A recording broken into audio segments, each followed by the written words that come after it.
Amém, amém, amém. Nós estamos falando sobre alegria. Alegria. E eu pergunto, você está alegre? Alguns sim, outros não. Quem está? Levanta a mão aí. Olha, muita gente está alegre. Eu não vou perguntar quem está triste, mas se o seu coração está triste, com certeza essa é uma palavra para você hoje à noite. Com certeza o Senhor vai falar com você hoje à noite. E se você está feliz, com certeza o Senhor vai falar com você hoje à noite, porque a sua alegria tem um sentido, a sua alegria tem um objetivo. Nós não vivemos de alegria simplesmente por estarmos alegres. O fim último da alegria não é a alegria, mas tem algo a mais, e é isso que nós vamos descobrir aqui hoje à noite. E é por isso que eu peço licença, principalmente para você que hoje não está num bom dia, para entrar nesse solo sagrado dos seus sentimentos, das suas emoções, pisar nesse solo sagrado, porque nós queremos conversar sobre a sua situação também de tristeza, impulsionar você a ver a alegria por uma outra perspectiva, isso me solidarizando com você, sendo solidário à sua tristeza, ou seja, entendendo que eu também tenho os meus momentos de tristeza, os meus momentos de sofrimento, e nessa solidariedade eu entro nesse momento, nesse recinto sagrado das suas emoções, e peço para que você observe aquilo que Deus quer falar com você, para que você possa buscar a alegria no lugar certo. Por isso nós vamos falar hoje sobre, dentro desse mega tema, que é surpreendidos pela alegria, sobre o sentido da alegria. O sentido da alegria. Nós falamos até agora, nas palestras anteriores, sobre a fonte da alegria. E nós descobrimos que a fonte da alegria é a glória de Deus. É quando o homem, a mulher se envolvem com o processo de glorificação do nome de Deus na face da terra, que ele pode encontrar verdadeira alegria, que ele pode encontrar significado para a sua existência, porque à medida em que ele coopera para a glorificação do nome de Deus, ele descobre sentido e é cheio dessa profunda alegria. Nós também falamos sobre o caminho para a alegria. O caminho para a alegria nós indicamos que é o caminho da conversão. E conversão não é simplesmente essa experiência religiosa a qual foi traduzida a palavra conversão. A conversão nada mais é do que você mudar a rota da sua jornada, da sua experiência espiritual e traduzir toda essa experiência para um novo sentido e um novo alvo, que é Cristo Jesus. Para você poder se modelar, se permitir ser moldado a esse Cristo que nos convida. Essa é a verdadeira conversão. Quando nós tomamos o caminho em direção a Cristo, então nós tomamos o caminho em direção à verdadeira alegria. Na semana passada, o pastor Gabriel nos ensinou a respeito da essência da alegria. Ele falou sobre a essência da alegria como sendo a adoração. Todas as vezes que nós estamos alegres, nós explodimos em adoração. Nós somos seres adoradores por natureza. Logo, nós adoramos pessoas, nós adoramos imagens no sentido de paisagens bonitas. Você adora e você fala para a pessoa amada, como você é bonita. Como você é linda, como você é amável. Você começa a exaltar as qualidades daquela pessoa, nada mais é do que a adoração. Você fala, que paisagem magnífica, que paisagem deslumbrante. Você está exaltando as qualidades daquela paisagem. Quando nós adoramos a Deus, nós estamos exaltando as qualidades dele. Nós estamos dizendo, o Senhor é digno de toda a adoração, e nesse sentido a adoração ganha uma conotação não apenas de exaltação das qualidades, mas uma conotação de devoção, de entrega e de espiritualidade. Logo, o que nós estamos fazendo aqui durante todos esses domingos? Nós estamos ressignificando a palavra alegria, trazendo um novo sentido para essa palavra alegria. E todas as vezes que nós damos um sentido para alguma coisa, nós estamos dando uma direção. Essa direção precisa nos levar a algo, precisa nos levar a algum lugar, a um objetivo. E é sobre esse objetivo da alegria que nós queremos tratar hoje. Você procura ser alegre para quê? Você experimenta a alegria para quê? Qual é o resultado dessa experiência de alegria na sua vida? É interessante porque nós temos várias percepções no mundo sobre o que é alegria. A revista Exame, ela escreveu um pouco sobre alegria e ela disse o seguinte, ela fez uma diferença entre alegria e felicidade. Ela disse, felicidade é um estado intrínseco, interno, em geral associado ao bem-estar. Ela é perene, ligada à autoconfiança, serenidade, sensação de dever cumprido e um sentimento de paz interior. Seu significado não tem exatidão, não pode ser muito bem definido.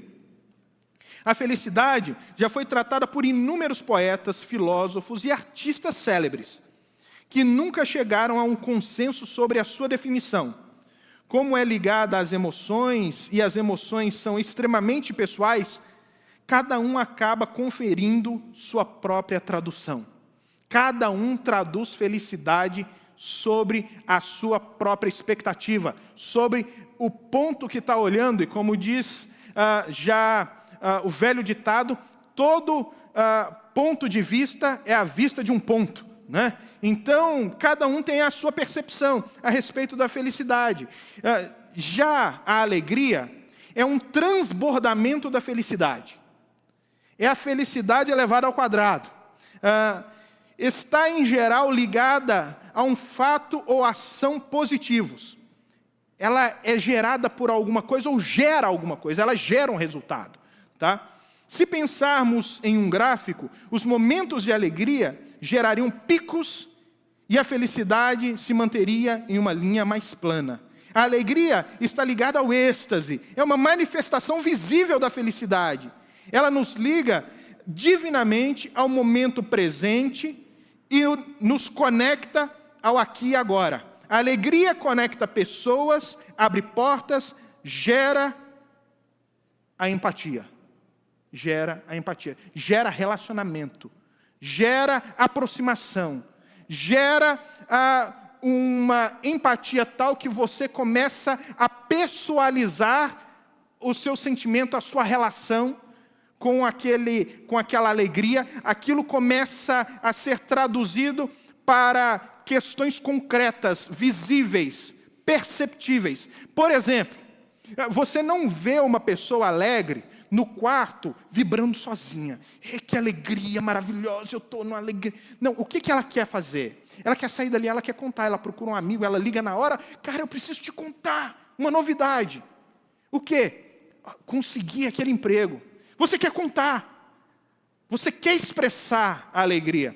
Por isso, a alegria sempre vai gerar adoração. Por isso, a alegria vai sempre ter como essência a adoração, porque todas as vezes que você está alegre, você quer contar o motivo da sua alegria. Então, quando estamos alegres em Deus, nós queremos contar o motivo da alegria. Mas, aqui o texto vai dizer que a alegria é um transbordar da felicidade. Mas, se a felicidade é a alegria transbordada, o que seria alegria? Alegria, então, hoje à noite, nós vamos tratar como sendo o transbordar do amor.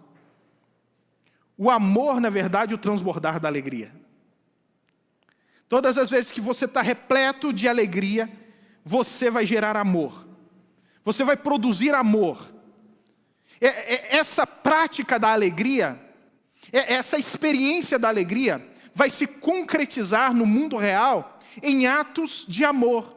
De relacionamento para o bem do próximo, de relacionamento para encontrar o próximo. Essa é a alegria verdadeira que nós encontramos nas Escrituras. Essa é a expressão de alegria verdadeira. Por isso, nós somos convidados pelo Evangelho a experimentarmos uma espiritualidade cuja base dessa espiritualidade é o amor. A base da espiritualidade cristã é o amor. Nós somos chamados para amar as pessoas.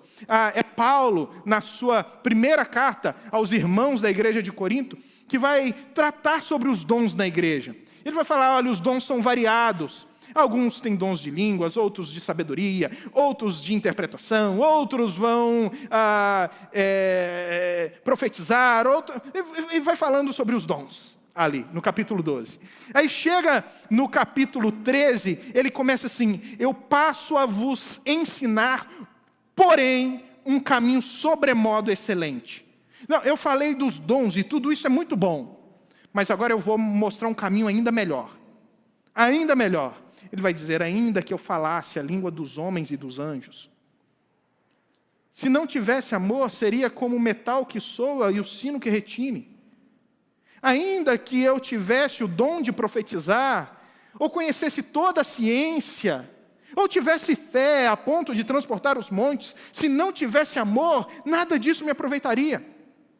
Ainda que eu desse os meus próprios bens aos pobres, ou meu próprio corpo, para ser queimado em favor de alguém, se não tivesse amor, nada me adiantaria. O amor é bondoso, não se ufana, não se soberbece, não arde ciúmes, não trata com leviandade, tudo crê, tudo sofre, tudo espera, tudo suporta. O amor nunca acaba. Então, Paulo vem colocando esse caminho sobremodo excelente como uma condição de experiência espiritual para todo cristão. E é lógico que o que vai anteceder essa experiência do amor é a experiência da alegria, a experiência da convicção daquilo que nós recebemos em Cristo, daquilo que nós recebemos em Deus. E olha só, eu convido você a abrir a sua Bíblia comigo, lá na segunda carta de Paulo aos Coríntios, no capítulo de número 8. Eu leio a partir do versículo 1. Carta de Paulo apóstolo aos Coríntios, no capítulo 8.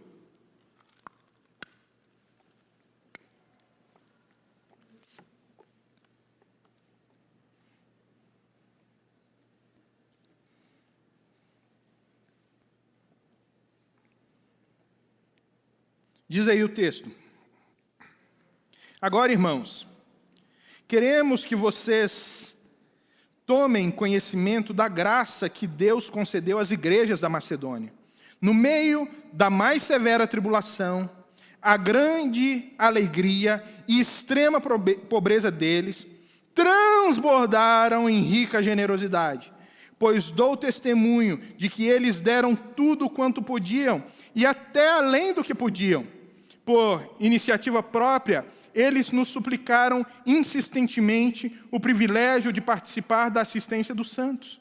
E não somente fizeram o que esperávamos, mas entregaram-se primeiramente a si mesmos ao Senhor e depois a nós pela vontade de Deus. Assim recomendamos a Tito, que assim que ele já havia começado, também completasse esse ato de graça da parte de vocês. Todavia, assim como vocês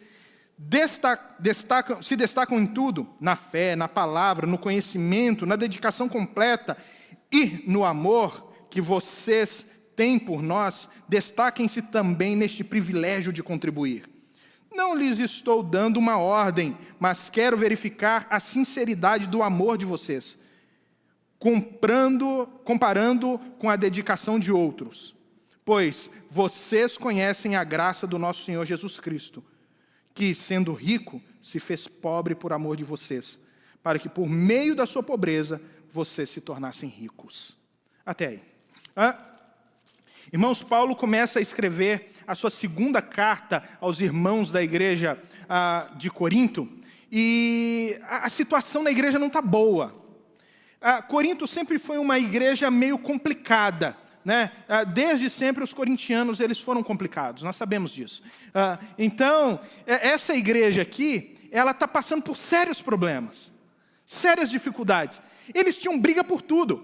Eles brigavam porque tinham uns que seguiam Paulo, outros seguiam Pedro, outros seguiam Apolo, e aí tinham super espirituais que seguiam a Cristo.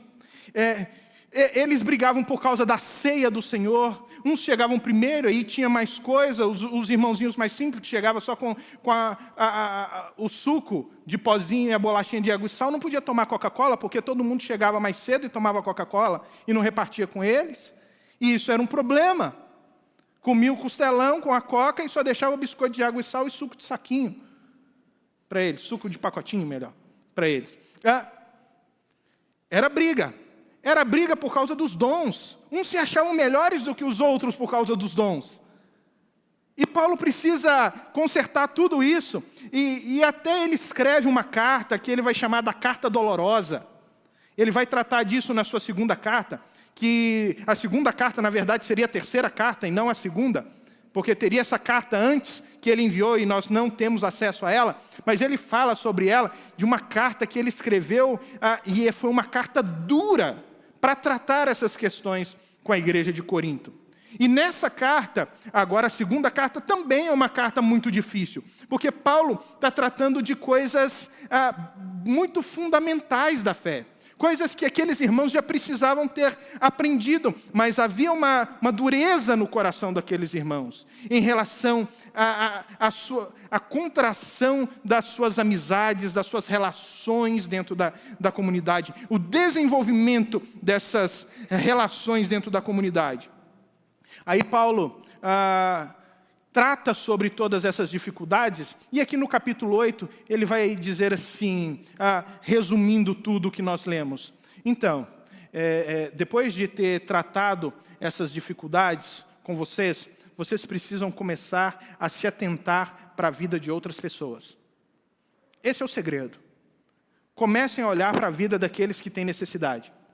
Começa a tirar o olho simplesmente do seu umbigo e começa a olhar que outras pessoas também têm necessidades e que vocês podem ser instrumentos de Deus na vida de outras pessoas. Vocês podem ser usados para abençoar outras pessoas.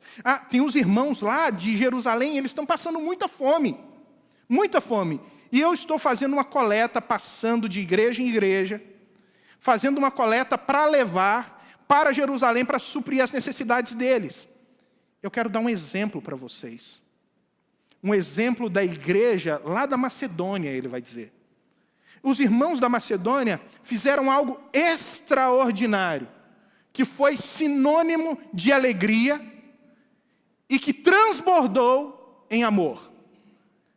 Eles tinham profunda alegria e isso transbordou em atos concretos de amor.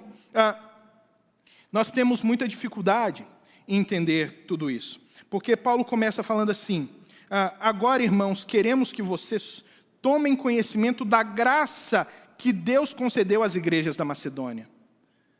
Deus concedeu uma graça. Quando Paulo fala que os irmãos da Macedônia agiram de forma correta, que os irmãos da Macedônia foram generosos, que os irmãos da Macedônia se interessaram pelos outros irmãos lá da igreja de Jerusalém, que eles se dispuseram a fazer o melhor, que eles realmente agiram em amor, ele está dizendo, olha, isso não é algo natural neles. Não é algo natural no ser humano. Isso é algo que provém da ministração da graça de Deus no coração das pessoas. Todo dom perfeito, toda bondade manifesta nesse mundo, nada mais é do que a ação graciosa de Deus no coração do ser humano, que quebra esse coração, proporcionando a esse ser humano condição de agir com bondade, com justiça, com solidariedade. Tudo isso é uma ação de Deus. Por isso ele vai caracterizar a ação desses irmãos como sendo a manifestação da graça de Deus, porque Deus concedeu isso àquelas igrejas. Aí no versículo 2 ele diz, no meio da mais severa tribulação. Entendam, eles estão fazendo bem não no momento de alegria, ou, deixa eu melhorar isso, não no momento de paz. As coisas não estavam tudo bem. Não estava tudo bem. Era de grande tribulação. De grande dificuldade. E é por isso que eu pedi no início licença para pisar nesse solo sagrado da sua emoção. porque eu não quero desconsiderar o momento da dor, o momento da tribulação, o momento da aflição, porque isso existe, todos nós, vez por outra, somos acometidos desse mal, dessas dificuldades. O que eu quero é convidar você para perceber um outro ângulo da vida, para que você possa, mesmo na tribulação, se alegrar. Se alegrar. Porque era no meio da tribulação que Paulo vai falar aqui, no versículo 2. Olha, com severa tribulação, a grande alegria e a extrema pobreza deles transbordaram em rica generosidade. Esses irmãos, eles pegaram toda aquela dor, toda aquela tristeza, toda aquela dificuldade e disseram, ok, você existe, nós precisamos lidar com você, mas nós não podemos permitir que toda essa dor e essa dificuldade nos sufoque, nos mate e acabe impedindo que nós experimentemos alegria. E que a nossa alegria, ela transborde em amor, ela transborde em atos concretos. E não era só tribulação. A alegria dele está no meio de tribulação e de pobreza. Não é só que o momento não é complicado. Que o momento é complicado. O momento é complicado. Mas a estrutura deles também é complicada. A situação deles é uma situação de extrema calamidade. Mas no meio dessa extrema calamidade, entre pobreza e tribulação, existe alegria. Eles estão encontrando alegria. Uma alegria que se manifesta, uma alegria que tem sentido, uma alegria que toma caminho. Uma alegria que toma propósito, que é objetivada. Como? Em encontrar o próximo e fazer bem ao próximo. E encontrar o próximo e encontrar alegria no próximo. Qual é o nosso problema em relação a isso? É que o mundo à nossa volta, a nossa cultura, essa cultura secularizada que nós experimentamos hoje, insiste em nos ensinar que a nossa alegria está em reter. Quando Jesus Cristo nos insiste conosco, em ensinar que a nossa alegria está no compartilhar. Nossa alegria não está em ter para nós mesmos. A nossa alegria está em ter comunhão. E quando eu falo ter comunhão, é ter comunhão todos juntos, unidos, repartindo o pão. Todos juntos, unidos, repartindo o que temos. Todos juntos, priorizando o próximo. Essa é a grande sacada que existe lá no Novo Testamento, na alegria que motivava os irmãos da igreja primitiva. Eles estavam todos os dias, diz lá Atos capítulo 4, unânimes no templo, partindo pão. Mas vai dizer uma coisa, eles tinham tudo em comum. Eles tinham comunhão, tudo em comum. Nenhum deles tinha necessidade de nada, vai dizer o texto. Por quê? Porque eles tinham uma só mente, um só coração. Uma só mente, um só coração. É interessante que o modelo para isso é o próprio Cristo. O Cristo que nos chama para experimentarmos esse tipo de espiritualidade, onde a outra pessoa ela tem significado, onde a outra pessoa ela tem sentido, e onde a nossa alegria é encontrada não em nós mesmos ou naquilo que nós temos, mas a nossa alegria é encontrada na alegria do outro. É o Cristo que Ele deixa a sua glória e vem habitar entre nós. Que Paulo faz questão de mostrar esse estado que a teologia vai chamar estado de kenosis, é o estado de esvaziamento do Cristo que vem habitar entre os homens com um propósito de encontrar esses homens para prover a humanidade de alegria. Alegria onde? Alegria em Deus. Cristo provê alegria salvando a humanidade. Porque todas as vezes que nós encontramos o Cristo crucificado, nós percebemos a cruz de Cristo e tudo o que Ele fez naquela cruz, dentro de nós deveria explodir um vulcão de alegria. Porque nós estávamos mortos nos nossos delitos de pecado, mas agora Ele, ainda estando nós como inimigos dEle, proveu para nós salvação. E isso deveria ser sentido de alegria. Deveria nos encher de alegria. É por isso que o profeta vai dizer: Ele enxugará dos vossos olhos toda lágrima. E Ele trocará suas vestes e colocará em vocês vestes festivas. Vestes de alegria.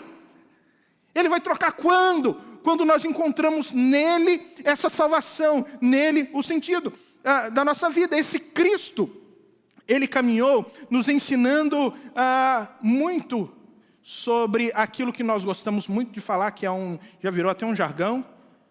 Todo mundo sabe, melhor é dar do quê? Melhor é dar do quê? Sério? Melhor é dar do que receber? Todos nós sabemos. Mas você acredita nisso?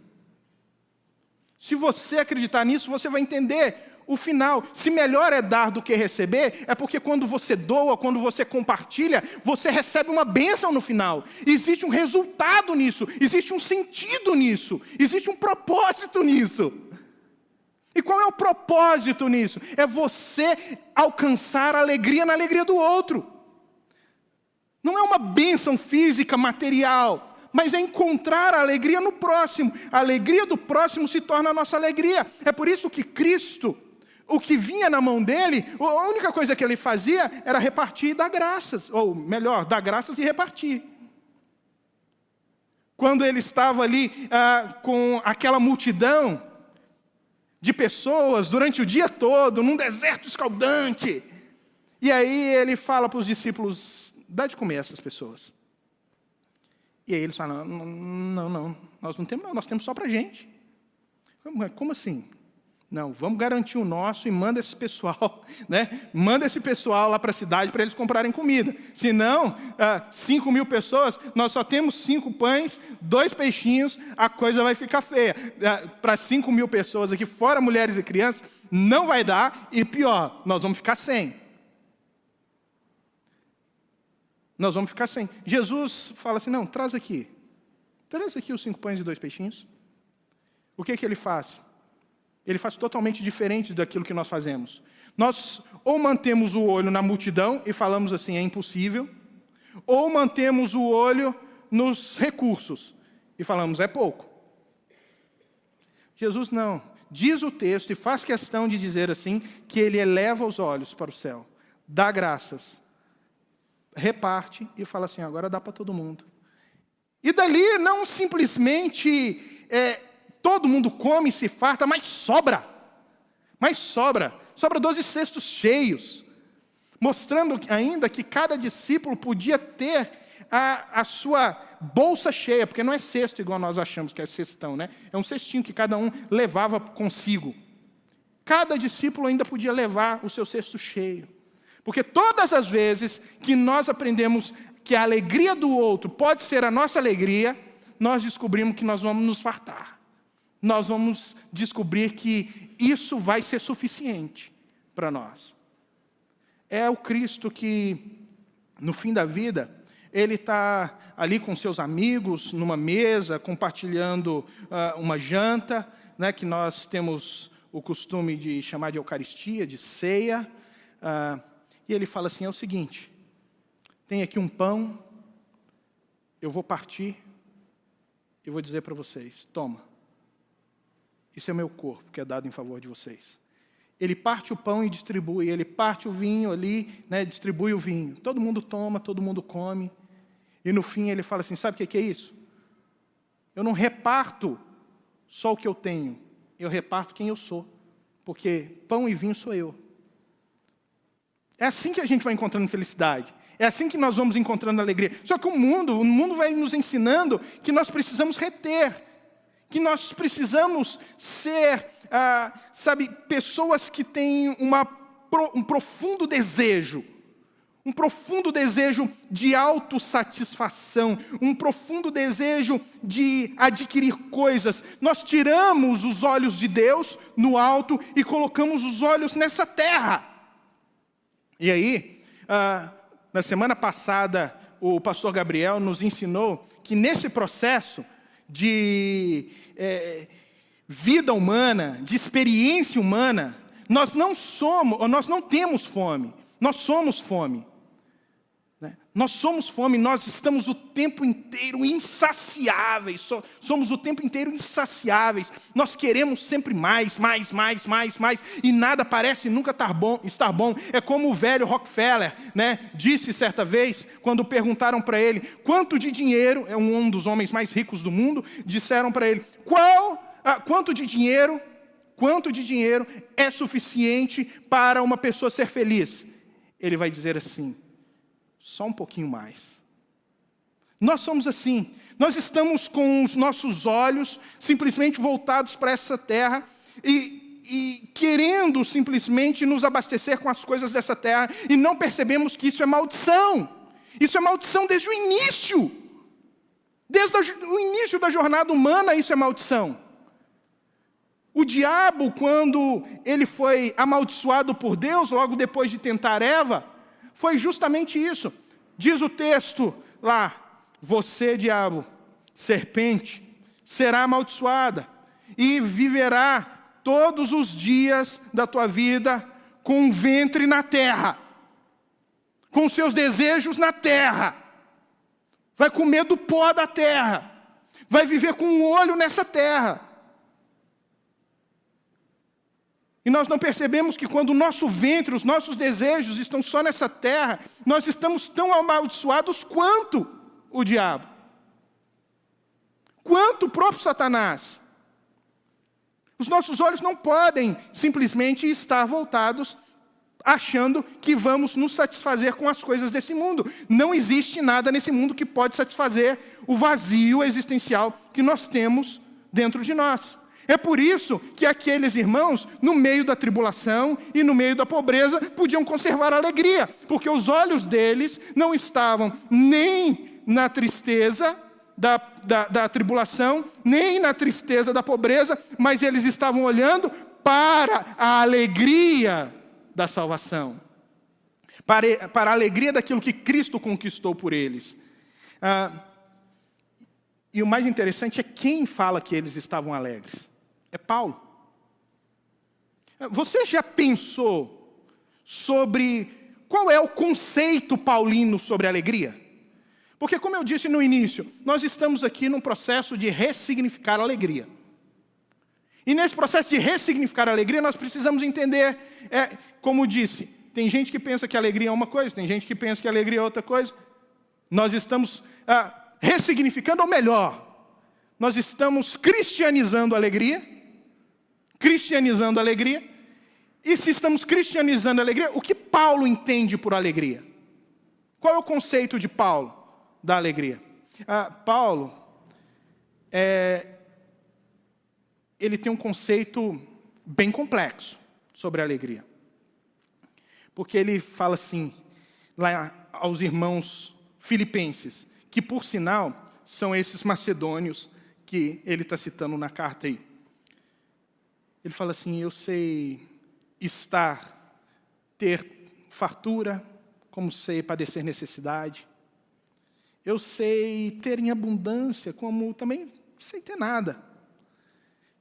Aí no final ele fala aquele velho versículo que nós gostamos, que é, todas as coisas eu posso naquele que me fortalece. Todas as coisas eu posso naquele que me fortalece. Eu posso sim passar por momentos de tristeza e ainda estar fortalecido. É esse Paulo que está falando que esses irmãos estão conservando a alegria. O cara que olha para a situação e consegue exprimir a alegria das situações mais complexas, mais difíceis, e ele consegue extrair a alegria de tudo isso. É o Paulo que ele está preso e está escrevendo para os filipenses uma carta que vai ficar conhecida como a carta da alegria. Ele está preso. E aí ele está dizendo para os irmãos, estou escrevendo para vocês para falar, está tudo beleza. Não, por aqui está tudo certo. Mas Paulo, você está preso, nós estamos preocupados com você. Fica tranquilo, olha, aqui está tudo certo. Aqui está tudo certo. E aí, o que é alegria para Paulo? O que foi isso que se chama alegria, que Paulo ensinou aos filipenses, a tal ponto que agora eles estão servindo de modelo para ensinar os coríntios. Quem aprende o exemplo serve de exemplo. E eles aprenderam o exemplo de Paulo. Passa só um capítulo aí, rapidinho na sua Bíblia, uma folha, no capítulo 11, versículo 23. Olha esse Paulo. Será que um homem desse pode ser alegre? Versículo 23. Diz assim: são eles servos de Cristo? Estou fora de mim para falar dessa maneira. Eu, ainda mais. Trabalhei muito mais. Ele vai dizer, vocês trabalharam? Eu trabalhei muito mais. Eu estou nessa corrida muito mais. Sabe, muito mais. Vocês conhecem caixeiro viajante? Ou conhecem aquelas pessoas que ficam o tempo inteiro na estrada? Parece que ele nunca consegue colocar a mala no chão. É o que Paulo está falando. Olha, eu trabalhei muito mais do que eles. Eu não paro. Aí ele vai dizer aqui, fui encarcerado muitas vezes, fui açoitado mais severamente. Vocês sofreram açoites? O meu foi pior. Aí ele continua, exposto à morte repetidas vezes. 5 vezes recebi dos judeus 39 açoites. 39 porque eram 40, chamava-se quarentena. Tá? Você tomava 40 açoites. Mas é o seguinte, se eles dessem a 40ª açoitada e você morresse, a culpa era do governo. Então eles davam só 39 para evitar que a culpa fosse do governo. Estão entendendo? Assim resolve o problema. E Paulo recebeu 5 vezes isso aí. 3 vezes fui golpeado com varas. 1 vez apedrejado. 3 vezes sofri naufrágio. Passei uma noite e um dia exposto à fúria do mar. Deixa eu perguntar aqui, quem sabe quantas vezes Paulo viajou de navio? Ninguém. 3 vezes. E quantas vezes ele sofreu naufrágio? 3 vezes. Imagina você, Paulo, hoje em dia, você na fila do aeroporto e Paulo para embarcar no avião. Você fala, amigão, estou no próximo, tá? Vai dar ruim esse aí. Cara, esse cara dá só coisa errada com ele. Só dá coisa errada com esse Paulo. Ele tinha tudo para falar que, olha, eu prefiro viver de tristeza do que viver de alegria. Mas ele escreve lá para os filipenses dizendo assim, olha, está tudo tranquilo. Está tudo certo. Sabe por quê? Porque Paulo não se permitia perder. As tribulações, as angústias, não podiam fazer com que Paulo se perdesse. Paulo permanecia inteiro, mesmo diante das mais severas tribulações. Porque alegria não exclui dificuldades, é o que o texto está nos ensinando. Esses irmãos da igreja da Macedônia, eles estão em profunda dificuldade, mas alegria não exclui dificuldades, ou exclui necessidades, não. Está falando tribulações e pobrezas. É isso que nós temos, tribulações e pobrezas. E existem coisas que roubam nossa alegria mesmo, gente. Existem coisas que nos deixam tristes, e nós, como eu disse, falar sobre isso é uma coisa que nós entramos com muito temor e tremor para pisar no solo sagrado das emoções das pessoas. E não acho que eu estou falando para você, não, eu estou falando para mim. Tá? Eu estou pregando para mim. E quando eu falo sobre coisas que roubam a alegria das pessoas, nós podemos entender que não são apenas coisas que roubam, mas também existem pessoas que roubam a alegria de outras pessoas. Você vai ver lá no capítulo 2 de 2 aos Coríntios, que Paulo vai dizer assim, olha, eu não quis ir até vocês, mandei Tito. Eu não quis ir. Sabe por quê? Para que vocês não me entristecessem. Vocês vão roubar minha alegria. E mais, se eu for até vocês, eu vou roubar a alegria de vocês. Porque a nossa conversa vai ser dura. Então não é o momento. Não é o momento da gente ter esse embate, dessa conversa. Sabe, nós vamos nos fazer mal se eu for até aí. porque eu quero que vocês sejam alegria para mim, assim como eu quero ser alegria para vocês. E é nessa mutualidade, nessa troca, nessa experiência de troca, que nós vamos construindo a nossa espiritualidade. São situações, às vezes, que são tão difíceis, porque são tragédias acontecem, elas acontecem. Por exemplo, um filho que perde o pai é chamado de quê? Um filho que perde o pai é chamado de quê? Órfão, né?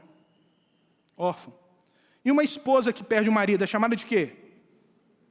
Me ajuda? De quê? Viúva. E o marido que perde a esposa é chamado de quê? Viúvo. E o pai que perde o filho? É chamado de quê? Não tem, né? Não tem como denominar, né? Não tem como explicar isso, né? Por que não tem? Porque a dor é insuportável. Porque está contra aquilo que é natural da vida. E, às vezes, eu estou usando aqui essa morte física, mas nós sabemos que existem viúvos de mulher viva e viúvas de marido vivo, porque a relação já está tão complicada que está morta. Existem pais que perderam um filho, mas os filhos continuam vivos, e filhos órfãos, que o pai continua vivo. São dores, são dificuldades que nós vamos enfrentando na vida. E Paulo enfrentou tudo isso, mas o que acontecia era que essas situações, elas têm o poder de nos transformar. E o pior, se nós permitirmos, ela tem o poder de nos deformar. Nós somos deformados por ela, porque mantemos todas as nossas expectativas voltadas para ela. Só para ela. Vejam agora o versículo de número 5 aí do texto, que diz assim: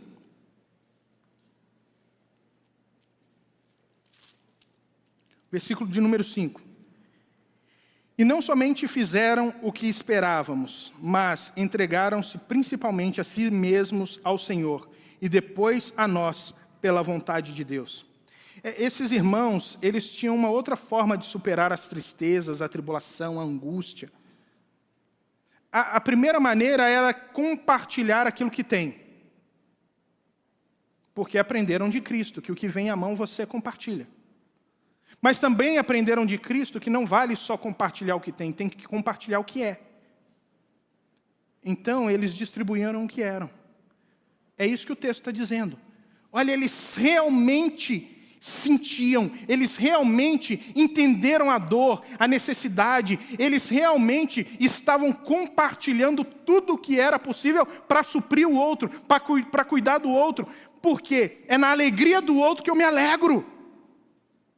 É na alegria do outro que eu me alegro. Essa é a realidade da vida cristã, quando o amor, ela é a manifestação da alegria, se torna concreto. Nós vivemos como Luís de Camões, quando define o amor, é um contentamento descontente. Porque você está contente em Deus, em Cristo, suprido por Ele, mas quando você olha para aquele irmão, para aquela pessoa, para aquele necessitado, para aquele que está passando por uma dificuldade, você precisa ficar descontente com aquela situação. E então, você precisa compartilhar da sua alegria com ele, para que ele tenha alegria também, e então você se alegre. E você não se alegra com o que ele tem, você se alegra com a alegria dele. Por quê? Paulo vai falar assim: chorai com os que choram. E sabe, é fácil chorar com os que choram, irmãos. É fácil chorar com os que choram. Nós estamos sempre lá. Não, eu sou o cara da consolação. E você está lá do lado, cuidando. Você se dispõe. Agora, a frase continua: chorai com os que choram, alegrai com os que se alegram. Chorar com os que choram é bonito, Mas se alegrar com os que se alegram é nobreza. É nobreza. É a pessoa chegar para você e falar assim, comprei um carro novo.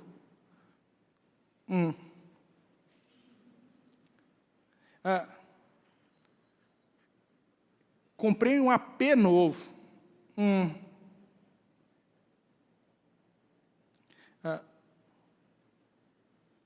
Consegui namorar. Emagreci. Não é? Se alegrar com os que se alegram é difícil. É difícil. Mas pensa comigo.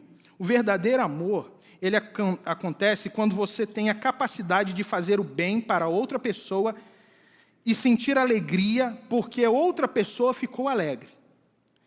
Quando você se alegra porque você tem condições de dar algo a outra pessoa, isso não é alegria, isso é orgulho. Quando você se alegra porque você foi o único que ajudou aquela pessoa, isso não é alegria, isso é mesquinharia. Quando você se alegra porque aquela pessoa precisa de você, isso não é alegria, isso é falta de humanidade. Quando você se alegra por ajudar, porque você não está, por ajudar outra pessoa, e você não está na posição que ela está, isso é hipocrisia, não é alegria. Quando você ajuda por obrigação, isso não é alegria, isso é legalismo. O que nós precisamos mudar é o conceito, é ressignificar. Nós precisamos mudar as nossas motivações. É o que nos leva a fazer o que estamos fazendo. E aí, diante de uma situação como essa, tão complexa, o que você pode fazer? O que eu posso fazer? Como que nós podemos resolver esse problema de tristeza, por um lado, por causa de tribulação, de pobreza, de outro, e ter alegria no meio? Como fazer isso? Qual é o segredo disso? Não sei. Não sei. Mas eu tenho uma ideia para dar aqui hoje à noite. Sabe qual? Espiritualiza. Espiritualiza. Nós tratamos as coisas muito no aqui e agora, no natural. Nós não temos essa dinâmica de espiritualizar. Não gostou do termo espiritualizar? Vou ressignificar. Cristianize. Cristifique. Como assim? É o que o texto vai dizer aí. Olha só, depois de ter falado tudo com eles, vocês têm que fazer isso, e podem fazer. Por que vocês podem viver dessa maneira? Ele vai dizer assim, no versículo 9, pois vocês conhecem a graça do nosso Senhor Jesus Cristo, que sendo rico se fez pobre por amor de vocês, para que por meio da pobreza de vocês, da sua pobreza vocês se tornassem ricos. Ele está olhando e falando assim, olha para Cristo. Aprenda de Cristo. Aprenda com Cristo. Viva por Cristo. É nele que você vai encontrar o sentido, o significado. É nele que você vai encontrar as respostas, as soluções. É nele que você vai encontrar a alegria. É o Paulo que está na maior das dificuldades, olhando para a sua situação diante da morte, olhando a morte no olho lá, escrevendo a Timóteo e dizendo, Timóteo, vão cortar o meu pescoço. Eu estou sendo oferecido por sacrifício de libação. É um sacrifício de aroma suave a Deus. E Timóteo vai dizer para ele, tá, e aí Paulo, o que eu vou fazer? O que vai acontecer? O que eu posso fazer?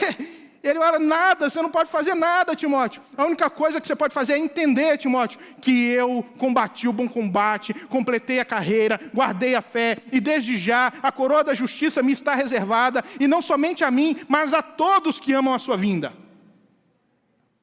Paulo estava o tempo inteiro cristificando, Paulo estava o tempo inteiro espiritualizando, ele estava jogando para o andar de cima e estava falando assim, Deus, é o Senhor que pode resolver as minhas pelejas, as minhas tribulações, e eu só posso encontrar a alegria em um único lugar, que é no Senhor. Então seja a minha fonte de alegria, seja o Senhor o caminho da minha alegria, e que em nome de Jesus, a essência da minha alegria seja a adoração ao Senhor. Que o Senhor nos dê capacidade de experimentarmos essa espiritualidade dos irmãos da Macedônia, de Paulo, e vivermos esse sentido da alegria que sempre vai ir em direção ao outro. Amém?